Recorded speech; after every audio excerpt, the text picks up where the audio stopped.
Our next session, Nigel Fair, Director of the Centre for the Internet Safety at the University of Canberra. Nigel's background is that he is an influential analyst on the intersection of technology, crime and society. He's published 2 acclaimed books on the international impact of cybercrime and is a regular media commentator. Indeed, he's just come from an interview with the ABC, so that proves his point there. He provides executive advice on cybersecurity issues. He's had a 21-year career with the Australian Federal Police, where he achieved the rank of Detective Superintendent, headed up investigations at the Australian High-Tech Crime Centre for 4 years. He's here to talk with us about digital currency, its impact on law enforcement and public policy. Would you please welcome Nigel?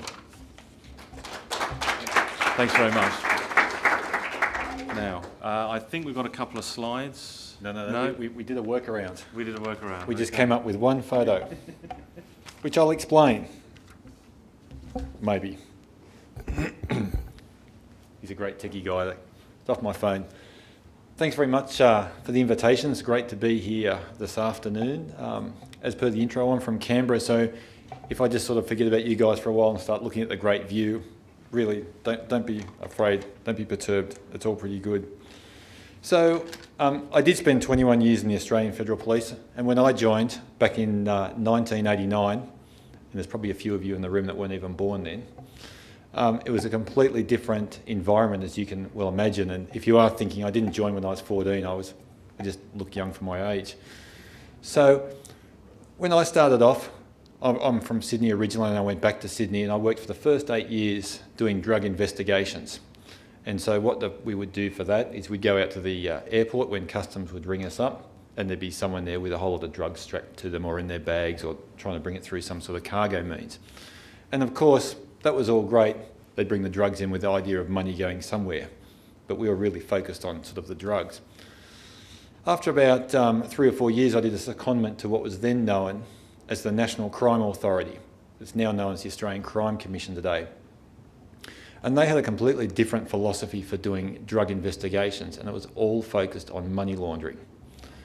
Every thing that we did was following the money. It was either looking at people that would structure money, suspect transactions. Back then, anything over $10,000 raised a flag.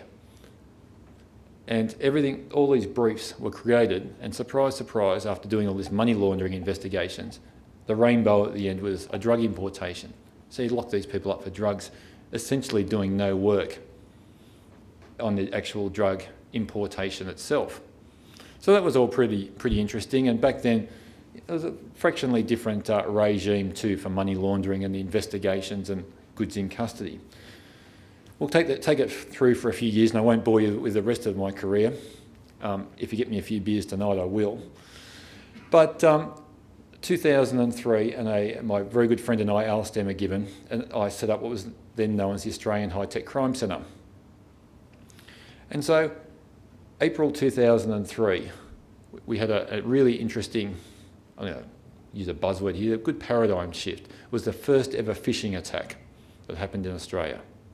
And I'm sure since then you've all had, let's call it multiple hundreds of emails or various other, call it electronic communications, invariably some scam or another from your bank, from eBay, from PayPal, from Telstra, from Microsoft. I could go through all the brands, wanting you to do something.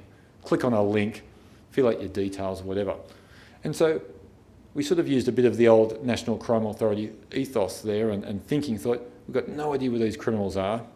Let's call them Eastern Europe just because. We've got no idea how to investigate them. I actually went to Moscow in 2003 again. You'll need at least 4 beers to get that story out of me. And so we thought, well, we'll just follow the money. Makes perfect sense. So we started doing a lot of investigations into the terminology known as mules. People that basically receive the money into their bank accounts and they go along to really the most common place being Western Union. And I might come back to Western Union later on. Is there anything here from Western Union, by the way? Good. I'm not a fan. Well, anyway, let's just call them the money launderer's vehicle of choice. Anyway, so we'd be doing these investigations, we'd get these mules. Most of them weren't guilty of an offence because in policing speak, you need two elements to the crime. For the lawyers out there, you have the guilty act and the guilty intention. The actus reus and the mens rea for the intellectual Latin speakers out there. And most of these people just did it. They took a 10% commission, but they sort of really weren't guilty, not in the eyes of a court. Some people were recidivist. Anyway, time was going on and we were locking those people up and being marginally disruptive. And then all of a sudden the online environment continually changed. All of a sudden 2006 comes along, we start getting social networking. We start seeing some exchange of money through that means, and then all of a sudden the whole Second Life phenomenon and online casinos as a vehicle for moving money around. Logically, criminals have been going to physical casinos for donkey's years, and they come along with their money, trade in for chips, walk around the floor a couple of times and trade the chips back into, let's say, cleanse the money. Remembering that money laundering essentially has got three facets to it. First is the placement. You've got to get the money in, your illicit asset or whatever that might be. You've got to get that doing something. And then you need to layer that illicit asset. You need to, hence the term money laundering, you need to launder it around a bit. You need to obfuscate it, get it around so to hide its trace. And then logically the last part is its integration. Integration back into mainstream so it looks like legitimate income. And so that's the three parts that criminals are out there thinking about. And whilst we're here today talking about digital currencies, they're out there working how can they use digital currencies for their money laundering, their ill-gotten gains, their whatever it might be. Criminals are great. Whilst you might be sitting there and you might write business plans and you might come up with great ideas on the whiteboard, they just do it. If it works, it works. If it doesn't, they'll go into something else. So when you look at the evolution of criminality online and the use of money and before we even almost get into the digital currency regime, there's still a lot of good ways to get money out and about there. Everything from iTunes cards to Thomas Cook Traveller's cards to eGold, eSilver, etc., etc. There's always been lots of little mechanisms that we've put a little bit of time into investigating as a jurisdiction, but not holistically speaking to see what it is. So what is it that really gets police interested and law enforcement probably more broadly? So we've heard from a number of speakers this morning. I've got to say that there have been great speakers this morning. Unfortunately, they didn't get the after lunch graveyard shift like I did. But there's been some good speakers and we've heard all about Mt Gox and a few other bits and pieces and what it really means, because from my experience, it's always been about the trust, confidence and safety. If you want to get people to be adopters, you've got to tick off on those three boxes. When people see in the media, the Mt Gox story and the last guy, was it the last guy or the lady before lunch? It was saying everyone knew that Mt Gox was in trouble. But she also said, if you do a Google search, remembering Google has got 97% of the market share in Australia, we could talk about that offline too, that our competition regulators don't like it when two supermarkets hit 80%, but search engine with 97, no problems apparently. So, people use Google as their place of truth, and then all of a sudden they go to those sorts of places. So there's some of the things you've got to contend with, trying to legitimise what you guys are into, and I think it's a great news story how fast moving it is. So what else have I been doing in this space to really look into it? So there is a purpose to that, as I mentioned, to that photograph. I was in the US in May this year. I got some funding from the Australian Institute of Criminology to look at illicit synthetic drugs and the internet. And you'll see a report that'll come out sometime next year, let's put it that way. Things in academia take very long, very, very long processes. All the research has been done, and I was taking that photo in California, San Mateo. I was going for dinner, and the main reason I took it is because I was also at the same time I was double dipping. I was doing some work for PayPal, and so I was just on my way to meet with them. And call me naive, but this is the first time I've ever seen. It was a restaurant of some description with such a large sign out the front in its window. Maybe I don't get out enough. I do come from Canberra after all. So I mentioned the view. I think our highest building's about 8 floors, and I'm getting a little bit of vertigo. Anyway, So I didn't go in there, I didn't use it, I didn't have all. So what would I do if I was a bad guy? First thing I'd be doing is looking how to exploit the whole Bitcoin and block and everything technology. So I'd be thinking to myself, well, you know, I'm not going to bash the algorithm around, that's not going to work.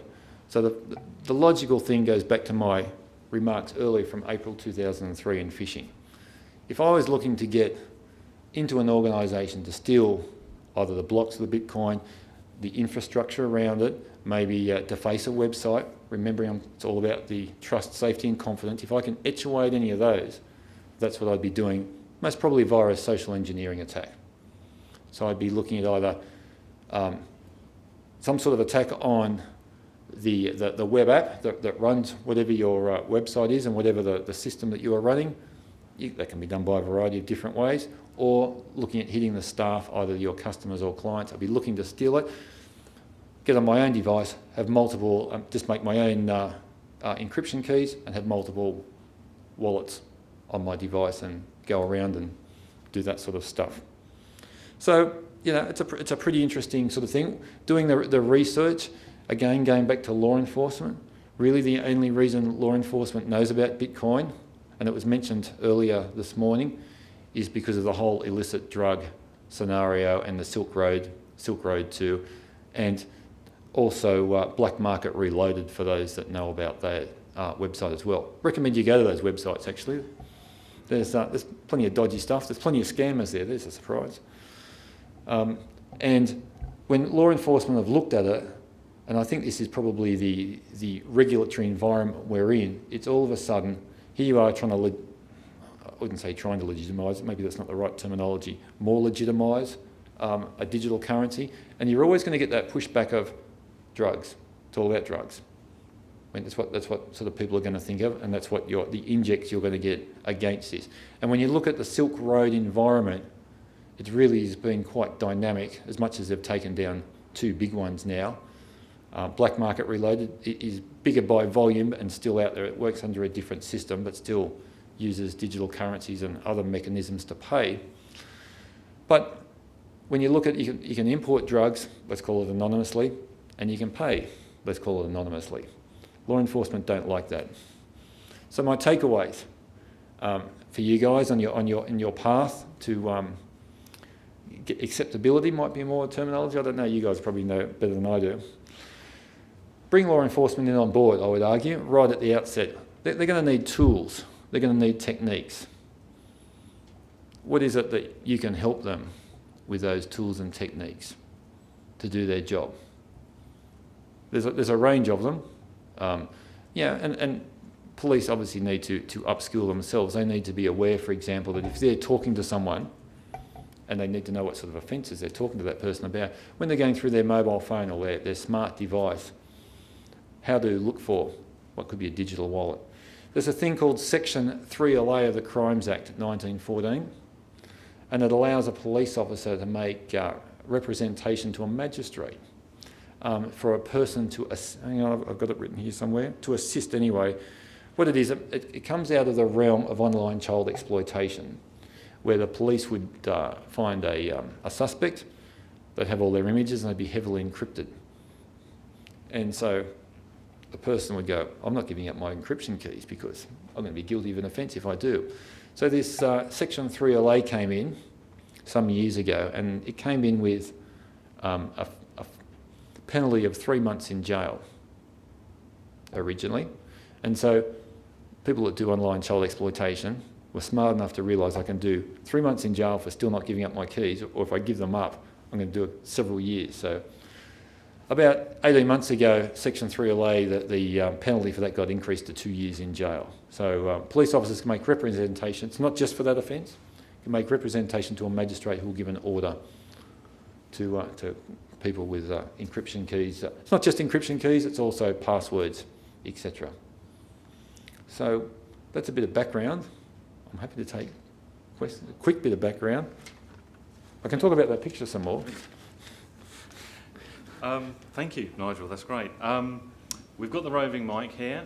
Do we have some questions about crime security, please? You don't have to admit anything. Question over here, please. Do you want to stand Yeah, by the mic? thank you. Have you got warrants out against you? I'm Jacinta from QUT, doing PhD in digital.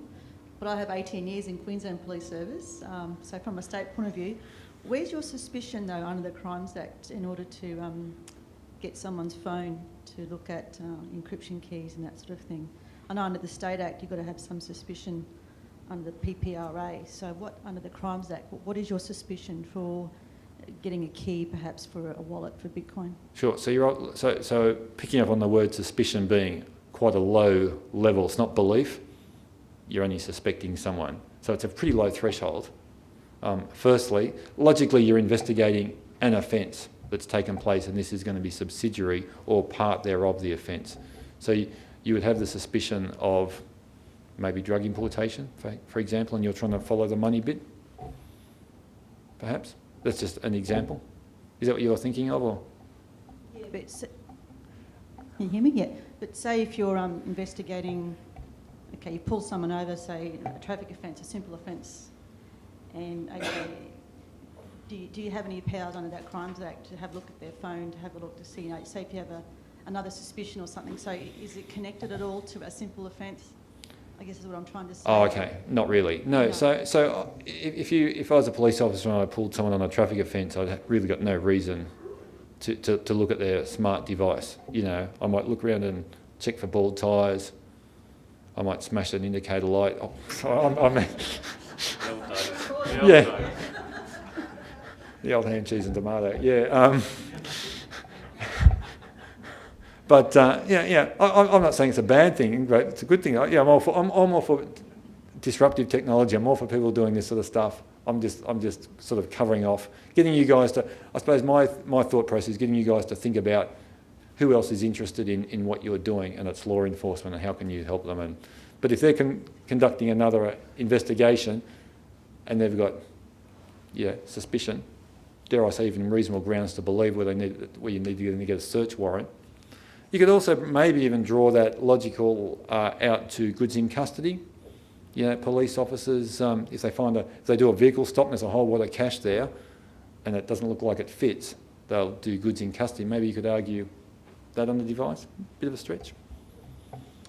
Gentleman in the green shirt. Yeah. Look, I just wanted to ask. Sorry, your name and organisation. Oh yeah, Daniel from Hit Squad. I just wanted to ask if you think that part of the thing that helped to get Bitcoin started was, in fact, the very thing that police are sort of seeking to sort of crack down on, and whether that's a force that is just going to sort of come up again and again, and so it always feeds sort of, you know, if people want to do something, then that's what's going to happen. Yeah, I don't think police are necessarily looking to crack down on Bitcoins and associated, like the digital environment. I suppose they just want to have the tools, techniques, the empowerment, the ability to investigate that slither of the pie on a needs basis. Logically, known as for its anonymity, crooks for money laundering and other reasons are going to be drawn to that. Whether that's warranted or not is a good question. But I don't know. I'll throw it open to you guys. Does anyone know the percentage of fraudulent activity through using Bitcoins versus Hawalas? The tax office might. Versus iTunes cards versus, all those other, let's call it semi-anonymous, under non-normal payment methods. Or is it just a beat up? I think one of the speakers said this morning they reckon more Bitcoins got lost from people forgetting their keys, their encryption keys. Name's Zhang Wei Wu from China. Doesn't work for anyone. My question is, I come from a country where the police really want everything and for political reasons. I was wondering, if, in Australia, is it possible, let's say, the police office open the registration for publicizing the public key for the merchants? Let's say if I'm doing business, and in order for the people believe that I'm not phishing you, I can register to the police that this is my public key. Does it seem to work in this, especially culture stuff? in this culture? I'm not aware of it being the case now. In fact, I'm quite sure it isn't. But if you look at the whole PKI infrastructure and you have a certification body that's, dishes out keys and all that sort of regime, I can't see any reason why that part of it can't get used. But I must say I'm not a PKI guru either with public and private key sets. The taxman, Michael Hardy. And on that front, I mean, maybe that's something ADCA can think about in terms of the sort of the code of conduct it has amongst its own members about that sort of confidence building. Transparency to me is a great thing. Your observations about perhaps from your background, drugs, and then the financial side of drugs and where the Bitcoin plays in that sort of space, I guess is a possible use of the dark side of Bitcoin. But what are your thoughts on the prospects of, I guess, a couple of other scenarios? One is that as we have exchanges or places where people sort of start to become confident about using Bitcoin, they're a beautiful target for information for identity theft. And so a totally different crime space, but because everyone's going, I must make sure the keys are protected, sure, what about my name and address and other details you have of me? Or the other aspect, which sort of overlaps with my space in terms of, how can I explain my $100 million? I mine. See, I've got a 386 computer doing nothing but mining Bitcoin all day. That's where all the money came from.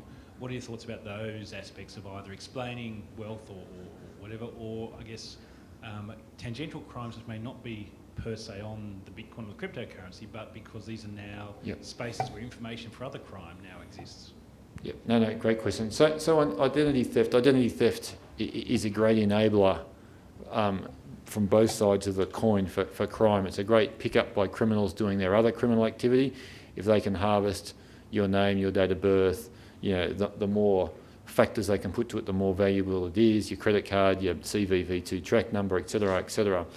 So that's always going to be great. Unfortunately, a lot of people out there in society aren't very good with their own identity and keeping it safe and secure in a lot of realms, whether it's throwing away your bank statement in the bin or what you get online and clicking on links and going on competitions and downloading free apps of games, and people say, why is this app sort of free and why is it so good? It's because it's geolocated and it's tracking you, and geolocated personally identifying information is worth 4 times more to an advertiser than not. So interesting stuff. And on the other side of the coin, of course, we've got the changes from March this year to the Privacy Act and the introduction of Australian privacy principles, which I'm sure all the players in this room should be nodding and saying, we are all over it. So a little bit of background for those that aren't sure. Came out in March this year, brought out a number of Australian privacy principles, which for any organisation with a turnover of $3 million or more, or a Commonwealth government entity, must adhere to. There's some personal and corporate fines, personal fines that the Information Commissioner can give out to the tune of about $340,000, organisational fines to the tune of about $1.7 million, and enforceable undertakings. So there's a ton of stuff on the Office of the Australian Information Commissioner. I would strongly direct you, and in fact today is putting out some more stuff, particularly about APP1, about the collection and the use of data sort of stuff. So, but it is a big thing about that. To go to your second point of your question, I reckon it'd be a good defence to try and court. I reckon it would be. I don't know how you. I know there's businesses out there that will sell you call it the mining equipment. You could argue whether, if it's such good mining equipment, why aren't they using it to mine coins themselves? That's a different discussion. But you're right. The old 386 in the corner versus. But what if you bought a massive Amazon cloud package or something and said, but I just got lucky? I can be great case law. I don't have an answer, but I reckon give it a run. We might have an answer in the room. Oh. Just to see the computer. Yeah, hello, Sam from Bitcoin Group. Just wondering, will law enforcement look to push for the addresses to be declared by everybody, so that there is like a bit of a paper trail or a database that you guys could put internally to see where Bitcoins go from? Well, I've been out for 3 years, so I obviously can't talk as what law enforcement would want. I've got a good idea what they want. The stock answer will be everything. I don't think they're going to want anything to be publicly available. I guess like any investigation into any serious and organised criminal activity where they're making, what would I say, inquiries against a bona fide organisation, they're going to come along with a warrant and ask certain things, or the warrant's going to demand certain things. And if that's subscriber details, we could spend the rest of the afternoon talking about metadata if you like, and the debate going on. But yeah, that's why law enforcement want metadata. When people think, but it's no big deal. To me, metadata is more important than content, but that's another. Hi, Lucas from Bitcoin Brisbane. I run the meetup here. So just a comment first, that's a good use case to use multi-sig. So if you do get asked for one key, they can't get the other one. So make sure you sign up to multi-sig wallets today. The second one is you mentioned working with law enforcement. So I've tried to reach out to the Queensland Police to come down and speak at the meetup. Could you maybe offer some insights on how to approach law enforcement and work together and maybe share resources? If I were you, I'd bring up a guy called Detective Superintendent Brian Hay. Okay. He's the fraud and e-crime head of, great guy. Be more than happy to talk to you. But it is hard, and what you're saying is I get from other jurisdictions on other issues. People actually want to engage police, but it's a hard barrier when you just ring up the 1300, 131 444 and get your local station, which is another sort of issue about what do people do. Probably we're saying they're actually, we're talking to them about this, they were looking at attending this event. Okay. So we've got relationships.